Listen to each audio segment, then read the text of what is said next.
Hello and welcome to End Goals, an LCMS Youth Ministry podcast. I'm host Reverend Mark Kiesling, and I'm with DCE Juliana Schultz. We are here to bring parents, church workers, and lay leaders discussions and resources to help your youth ministry meet its end goal, which is young people who are disciples of Jesus Christ for life. Today we're going to talk about helping youth live out their unique vocation.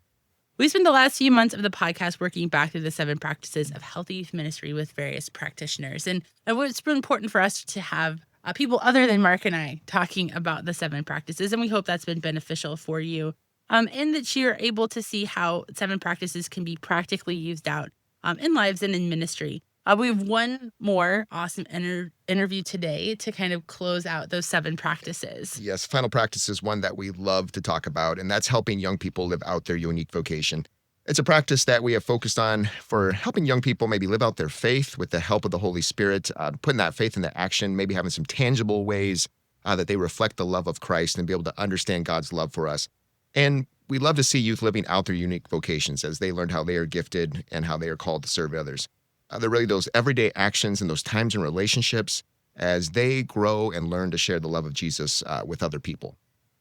And we've talked quite a bit about vocation. We like talking about it quite a bit. If you go back and you can look at a number of podcasts where we talked about vocation and incorporating it and our theology of vocation into your youth ministry. In fact, if you go all the way back to episode 18, you can hear us talk to our guest today about his curriculum for teen, about following the 2019 youth gathering about vocation. So we're excited to dive back in with him 5 years later to gain more insight.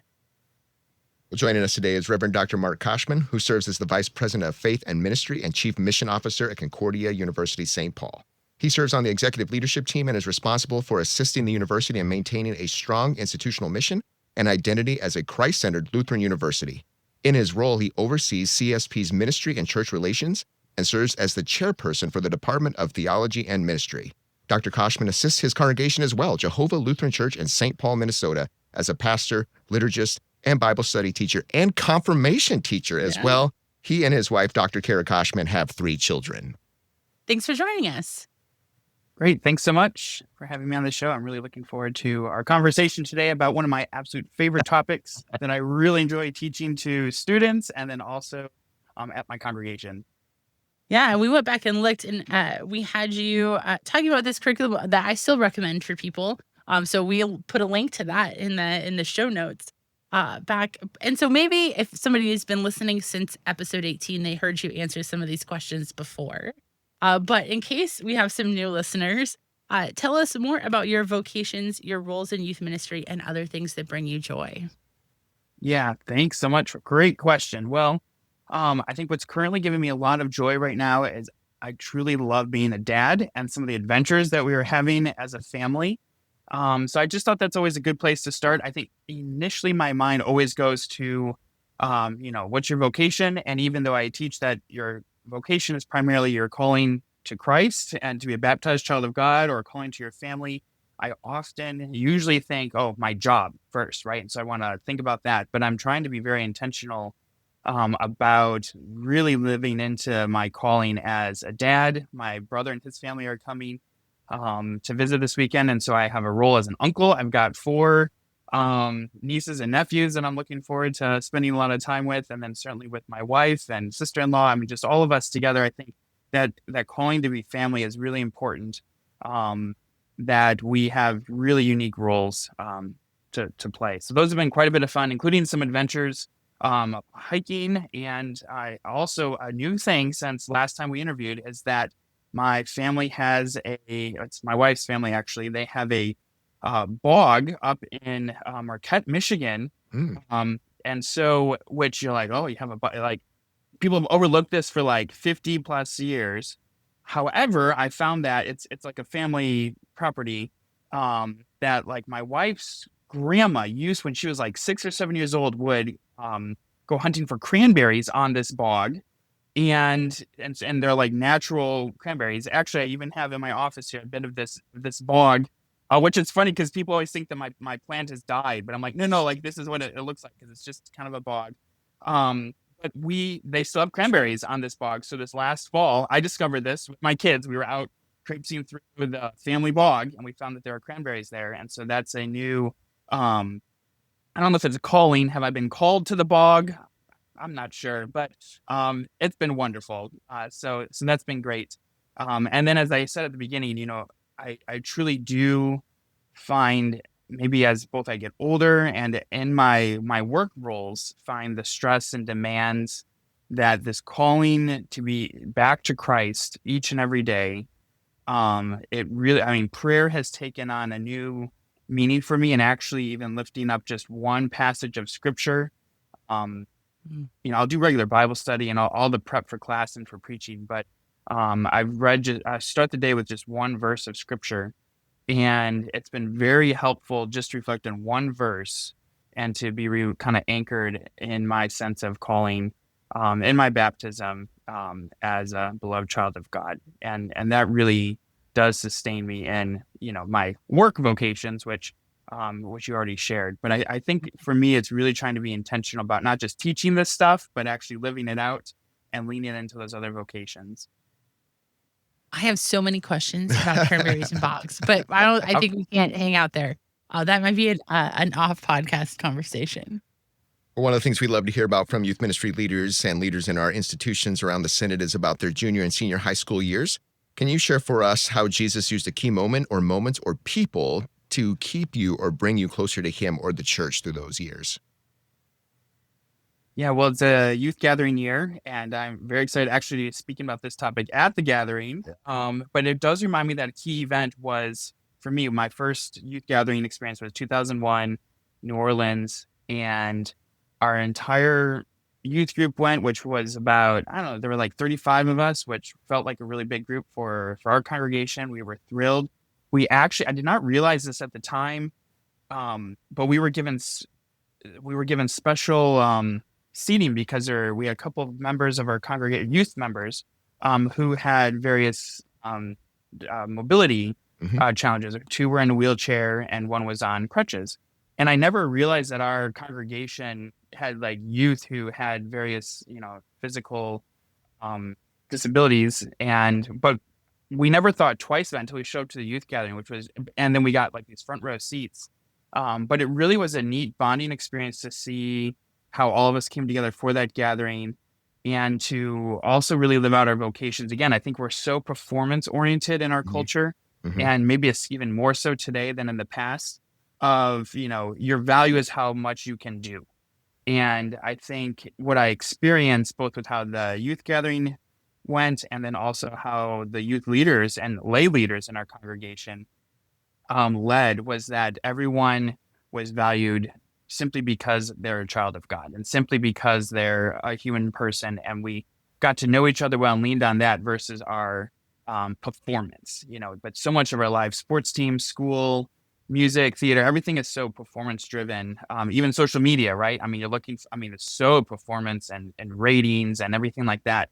So how can you create a space where people just feel valued for who they are? So I think the gathering has done that. My youth group certainly did that.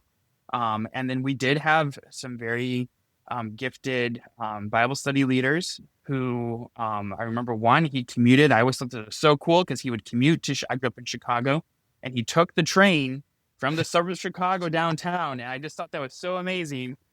But he would read his Bible. Like, he started his day by reading his Bible. And I thought, like, wow, like this big deal businessman, takes the train and, he starts by reading the Bible that we were all reading together. It's the Today's Light Bible by Jane Fryer. Still excellent devotions. The law gospel pieces were so helpful, and that really shaped me and our youth group. But then he'd read the paper, so I just, in my mind, like, that's just what, you should do if you're a Chicago business person.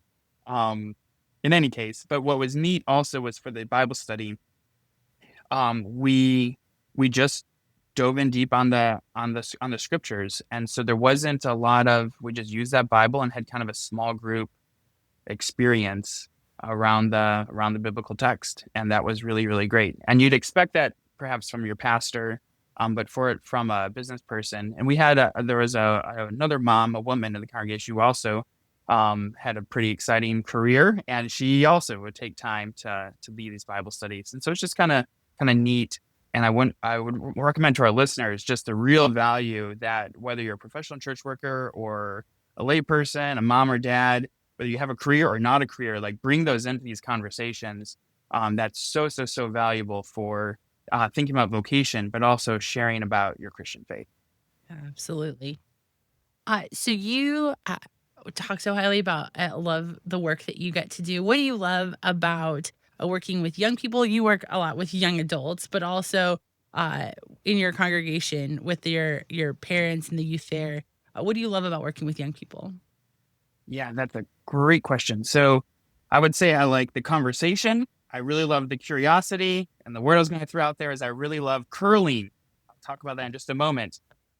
We're from Minnesota now. We live up in Minnesota, and curling is an exciting activity. This is actually, I said I'd talk about it in a moment, but I guess I want to talk about it right now. So this is actually a university pastor. He floods the backyard of his house, and we all go curling. This is Pastor Tom Gunderman, and he's an amazing university pastor. And he floods the backyard, and then what's great though is, it brings all these things together. We curl in the backyard, this kind of winter sport that's a big deal here. We have 2 students from Canada who are quite good at their curling. So, it's quite fun, but it brings out a certain, I guess, joy and fun. Like I bring my I've got 3 kids, 7th grade, 5th grade, and 2nd grade, and they love being on our campus and they love being with the students. And so I'd say do pick, what's clever sometimes is to pick something unique, like curling, and make a big festival of, it is truly a festival of curling activities and competition.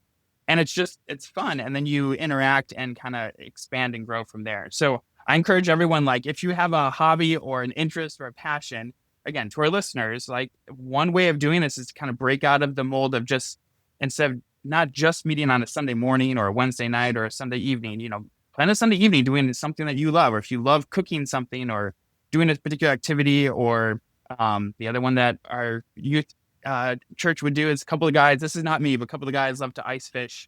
And so there's an ice fish competition. Again, we like being up in the north, and so we have a lot of examples here. But if you're a listener from the south, I'm sure there's exciting things you can do in hot and sunny places like Texas or, wherever you're in the south, or St. Louis, But so curling just as a trigger word for everyone to be thinking about the fun part about working with young people, and then conversation. It's always about conversation about any aspect of listening.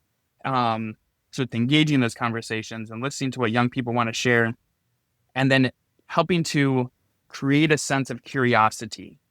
I think for us as leaders to be really interested in what our young people are interested in, so we should be curious about them, and to create in them a sense of curiosity about Christian faith, about the Bible, about vocations, and to really free them up to ask questions. I love that. So conversation, curiosity, coaching would be things that I love and things I'd recommend of here's how to just create a certain environment in your youth ministry, your confirmation class, your Sunday school, your college ministry that can be really enlivening for everybody involved. Yeah. Fantastic. I don't think we have it cold enough here to curl, but that's Not quite. so cool. Yeah. Well, you can come up and visit. Yes. That's right. It's quite Yeah. Some quite an red activity. clubs together. I love the fact of probably bringing people together around that and having fun. That's fantastic. So we're going to change here a little bit and talk about the topic that we are so excited to discuss with you. Have again done this on an earlier podcast. Just this rich topic that can be great for people of all ages, but also is a wonderful way to connect with young people. Many of our youth leaders might not totally understand what that word vocation means from maybe a theological perspective or just how it plays out in our everyday life. Can you maybe tell us what what vocation means for us as Lutherans and our theological understanding? Yeah, that's a great question. So I usually begin by simply reminding or sharing with everybody that vocation comes from the Latin word vocatio, which means, a call or summons. And I really try to invite people to think then what it means to be called to something. And sometimes I do this with a quick little survey. It gets people talking. I ask them to say which word resonates most with them. Is it purpose? Is it vocation? Is it calling? Or is it passion? And then I usually ask students, or again, members of my church, or actually I do this with faculty even because we at Concordia University St. Paul, it's not just the theology department that talks about vocation, it's integrated throughout our courses. And so the whole faculty will have this conversation of like, which word resonates with us? And it's fascinating to hear what people say. And I've even kind of noted a change over time. You can hear like the general public. I think vocation, they don't really know what to do with, but some of them who feel like it's the right religious answer will kind of say, hey, vocation. Calling is where I usually try to work them to land on, because I think that is very, very rich language. And I'll share more about that in a moment. I do think purpose and passion are the things that our society talks the most about. Mm-hmm. And so usually you get a lot of people voting for, or kind of saying like, yeah, of all those words, the one that really matters or means a lot to me is my purpose or my passion. It's interesting. It used to be purpose. And then maybe the last couple of years, passion seems to really, initially, I didn't even ask passion as a question. And one-year students made the case for why passion is the word that resonates with them more than the others. And so what I've helped, I believe, generally help people see is how to move from my own passion or my own purpose, what I think I want to do, and my gifts and talents and those God-given things. I mean, it can be all very, very good and positive. Moving, though, from my passion and purpose to landing on a calling, which is when someone else is calling me to do this work and someone else is calling me or needs me to step up in a particular area. And, at the grandest way, this is God calling us to a life of faith. And the grandest way, it's God calling us to live out our vocations. When I'm working with young people, it could be as a friend, it could be as a son or as a daughter, a brother or a sister, as a cousin. As college students, it's also calling to as a student, but they are then called by some other entity to live out their, vocation, their service. We even talk about calling to witness. And so the study that I wrote and that you mentioned earlier, Juliana, is really based on these themes for calling and lays that out. I thought I'd give one quick quote because I think it captures well a good starting point for any of our listeners, or even young people as they think about this question. That really, I think you could do an easy Bible study on just this topic. And I would just say it shouldn't just be for young people. I think it'd be a great adult Bible study topic as well, or the whole congregation could do a day of like just talking about discerning your vocation. And the quote comes from a man named Frederick Buechner. And he says, the kind of work God usually calls you is the kind of work that A, you need most to do, and B, that the world most needs to have done. If you really get a kick out of your work, you've presumably met requirement A, that you've what you most want to do. But if your work is writing cigarette ads, he writes, the chances are you've missed requirement number 2, which is that it's what the world most needs to have done. On the other hand, if your work is being a doctor in a leper colony, you have probably met requirement B, like giving something that the world needs. But if most of the time you're bored and depressed by it, the chances are you've not only bypassed A, which is like what you need, but probably aren't helping your patients much either. Goes on to explain what that means, but just the sense of like, if you do something begrudgingly, you're out of a sense of duty and obligation, but there's no sense of joy to it. Mm-hmm. We tend to not really serve very well in those contexts. And then that's the bigger context. The quote that usually gets lifted up that's like fairly well known by him is, this is a setup to the line that I'll highlight here is, the place God calls you to is the place where your deep gladness and the world's deep hunger meet. And I do think that's a very helpful frame for thinking about vocation as Christians, as Lutherans. And I usually just set it up as like an activity of letting people reflect on what brings them joy, deep gladness, what is the world's deep hunger, and to see where that mix takes place. So it's usually a very rich conversation. One thing from that study that I remember that I think there's a side of that too about it can be a conversation to help maybe young people. They maybe don't understand the gladness of the place where they're serving, and to have a conversation about that to open up their eyes to that part, to for sure increase their gladness around something that they don't recognize that way, to maybe help understand the meaning of their service and their connection with people. And I also too, I think this where vocation is so rich is that, how do you have that conversation too around maybe those things that may pay the bills versus what are some ways maybe outside of that too, that God is using you into some unique places to serve, that by paying the bills, you're able to do that, and that can bring you joy in other ways. So there's kind of I think a lot of great conversations that can come out of that study, of just that short little brief thing that you wrote, that can really great conversations that can take place.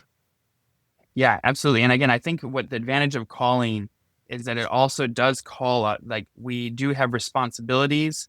And again, I can't not use the word calling, and a calling to serve or to do things that aren't always just for my own joy Mhm. and gladness, Mhm. right? And Mhm. so how do you do that? Or as you said so well, Mark, this sense of helping young people see the gladness of where they currently are at. Mhm. Because Mhm. and actually, yeah, that's a brilliant insight, because oftentimes young people, I think, always live for the future. Yep. And I'm trying to Right. always remind them, whether college or even my own kids, second grade, fifth grade, seventh grade, of like, here's what you get to do right now. And here's how you can live out your calling, your vocation, all of these vocations right now. And I think that's a very rich opportunity. I think I'd love to be able to tell young people how glad they make us just being with us. And like sometimes they don't get that. Like Mm. that's part of that great thing that you're bringing us gladness, and hopefully that brings you gladness too. But sometimes I think we need to tell them that, so that they Yes. understand the joy they bring to our lives. Yeah. Very, very well said. Mhm. So I love that quote. I love your city. And maybe that's one way to answer this question. But for people who are going, okay, how do I practically bring, I think maybe vocation language or that vocation lens or just conversations about vocation into my youth ministry? What are some practical ways you would suggest people think about doing that? Yeah, excellent. Well, I do think having a conversation about this as a congregation can be really, really helpful. There was one time, sometimes I can't believe well, this is what happens when the assistant pastor is leading the youth group. So I marched my youth over to the adult, but we kind of crashed the adult Bible study. I mean, Pat and I worked really, really well together, but I just said, like, the students had a question that they wanted to ask, like, the adults. And so we just came over and we just crashed the Bible study. And then we had like this talk about like what was on their mind. And it was a way to and it was a risk, but it actually worked really well. And people really appreciated.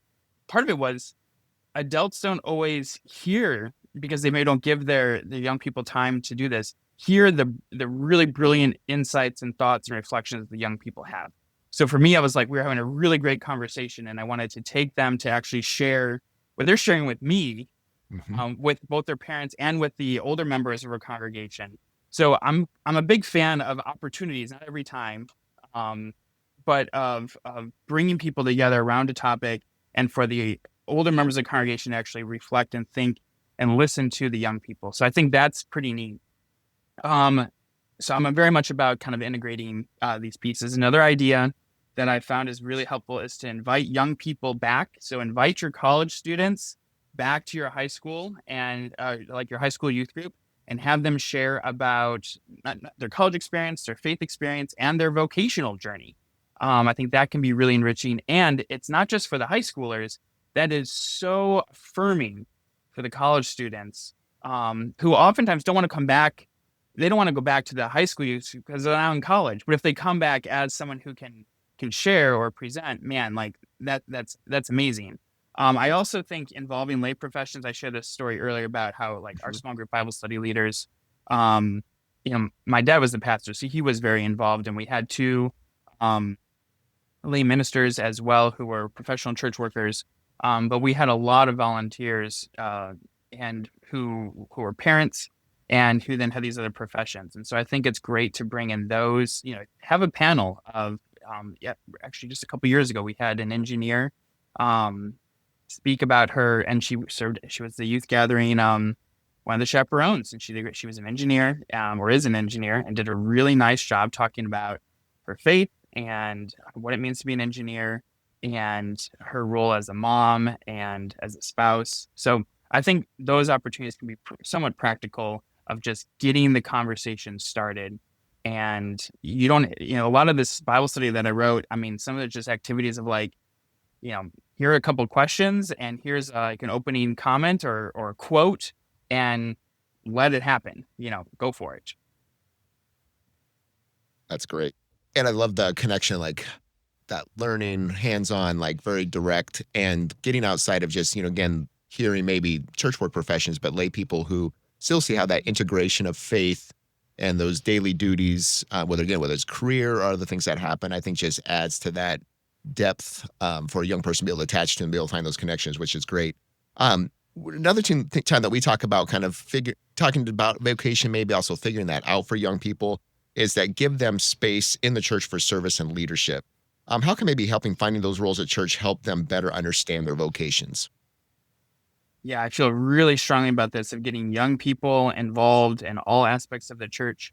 And essentially, my approach is like, unless it's a role only for the ordained clergy, the pastoral role, which is typically like preaching and institution of the Lord's Supper, and elders and some other worship leading pieces, but really involving young people in the life of the church and the life of the worship service. And we have we worship at a lot of different congregations, a lot of different styles of Lutheran worship. Currently, we're in a liturgical congregation, or a congregation that does the liturgy really, really well. And my kids are all very engaged with that because they can acolyte, they can read, and they practice reading. And they do, my fifth grader does a beautiful job reading, and she loves it and she looks forward to it. And for me, that's really important because she feels really special there. And people, and then some of the older members of the congregation, there was a person who was, retired and came up to my daughter and said how much she really enjoyed whenever she reads in church, and how she's looking forward to her reading next time, right? And like that goes so far, right?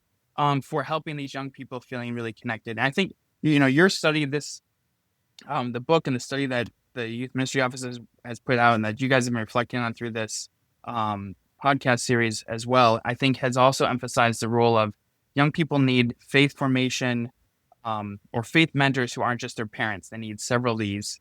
And so the life of the congregation is a great starting point. It's a great starting point for that. So the more they can be involved, the better. We even have our kids, we give them food, but the kids can sit in on, it's so funny, but I think it's just what you model. They sit in on the church voters meetings. I can't believe I'm saying that we do this because it is kind of ridiculous, but we eat together. And we start the meeting while we're eating. And this holds everybody's attention, not just the kids' attention. Because like these meetings can get a little bit, long or laborious. So the meeting starts while we're all eating and the kids are there. And then usually the kids will wrap up and go to Sunday school or confirmation or Bible study.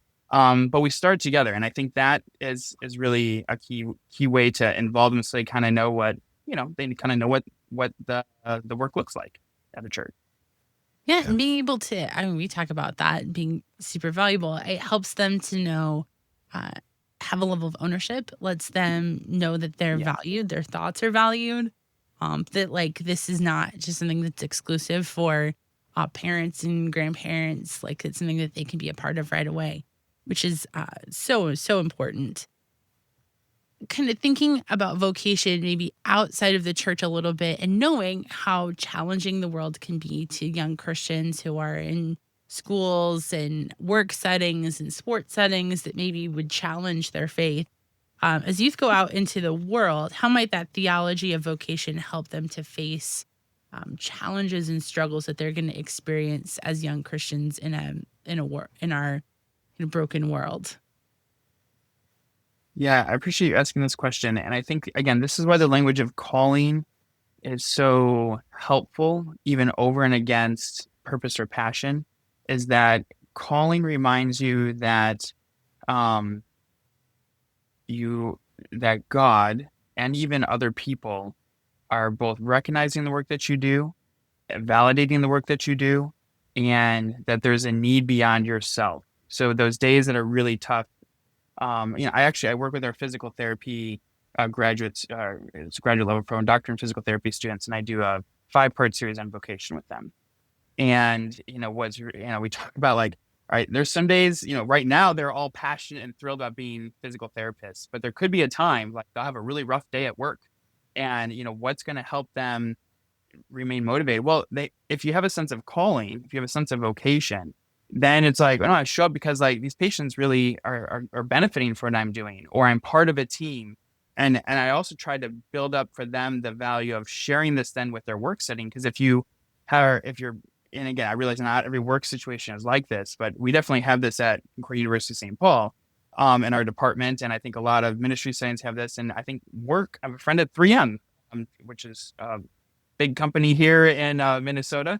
So he's an engineer for 3M, and his team, like, they have a sense of vocation in their actual work group. And so I think that by talking about it that way helps them really feel called for, like, hey, when a project doesn't go well, when there's budget cuts, when there's just stress, when someone's dealing with something personally, that this language of vocation and calling really helps anchor you, helps build you with a closer team, and does really foster a sense of resilience. And so I think there's a real benefit to using that language of calling. Passion and purpose get you pretty far, right? And again, my buddy, who's at 3M, I mean, he could talk about adhesives, and I mean, he loves glue and adhesives, and I mean, but there's still days when, no, actually it's like, my team needs me to come through on this project, right? And I think calling gets that. And then if you take it to the highest level, right, of here's how God has put you in this family, in this career, in this work environment, in this school, on this sports team, like, I mean, all the different ways in which young people or older people or every age, right, is called into different groups, that this is where God has called you to serve, to care, and to witness to God's love. And I think that's really a pretty beautiful thing, and gives a deeper sense of meaning, which we can have another conversation about, right? Is I think there's a lot of people in our society that really do struggle with a loss of meaning. Yep. They're feeling lonely, or they're feeling like their work doesn't matter. They feel like things don't count. And vocation is a constant reminder of that, both by the immediate sphere around you, the people who you interact with, and then in a really deep theological way, how God has so structured the world that we need each other, and we certainly lean on God. And that is what gives us this deep sense of calling, and the best sense of purpose is because it's anchored in Jesus Christ. As someone who used Post-its literally every day, I appreciate the vocation your friend has at 3M. That's awesome. Yep.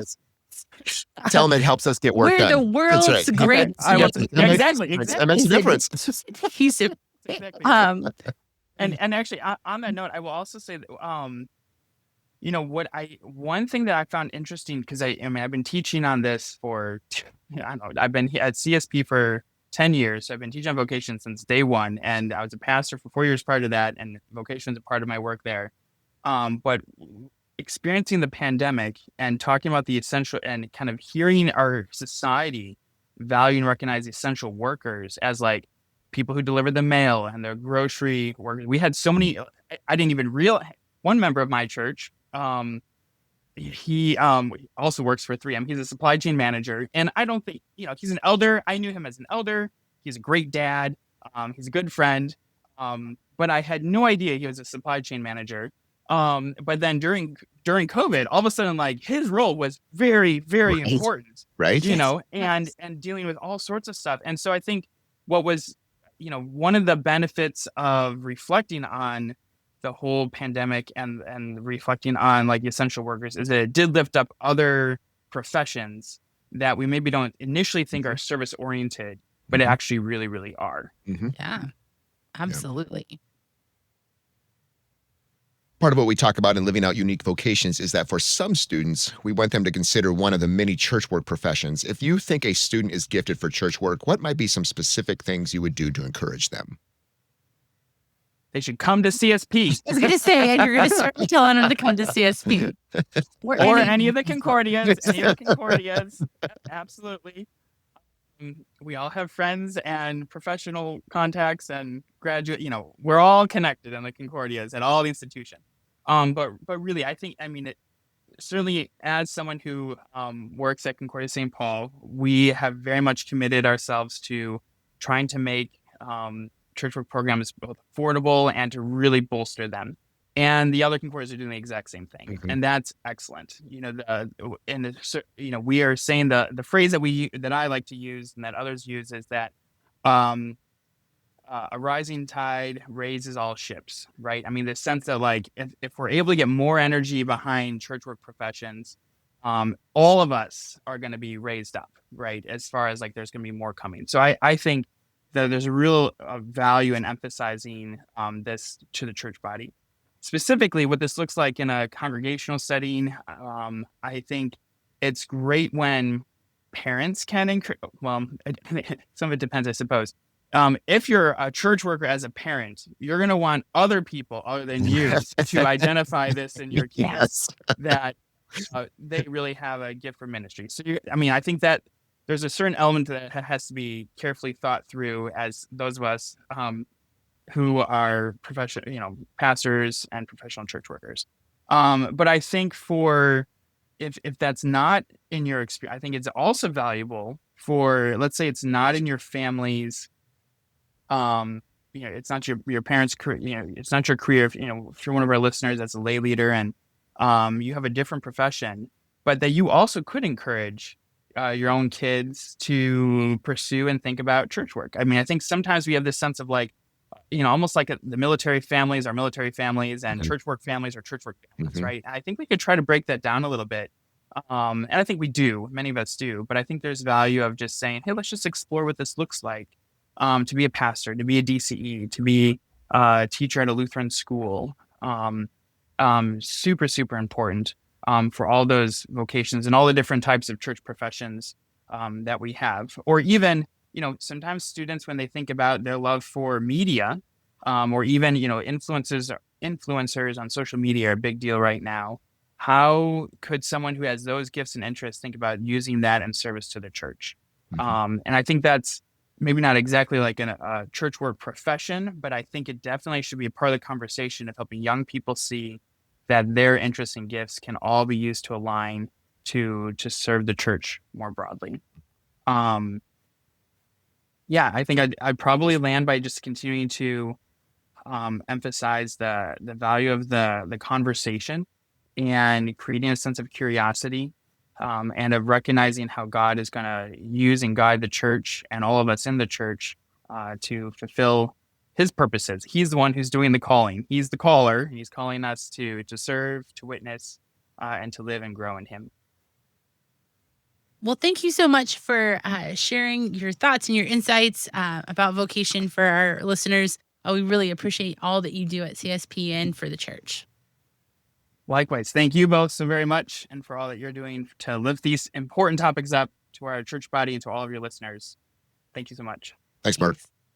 I can remember pretty vividly being in a congregation working with young people as they're making some like really key decisions, especially in high school where they're thinking about, or even before that, what high school they want to go to, what kind of extracurriculars they want to be focusing their time on, where they want to go to college and what they might pursue professionally, hey, are they going to go to the military? Or are they going to go into some kind of work? And the kind of stress,